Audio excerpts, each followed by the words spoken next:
Seperti yang kita lihat saat ini, sahabat Sultan, hujan di luar begitu deras sekali.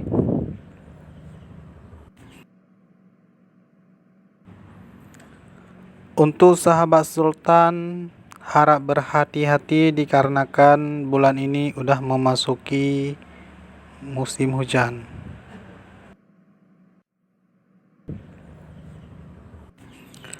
Bahkan di salah satu jalan yang ada di seputaran Aceh Utara sempat dibuat lumpuh oleh banjir tersebut.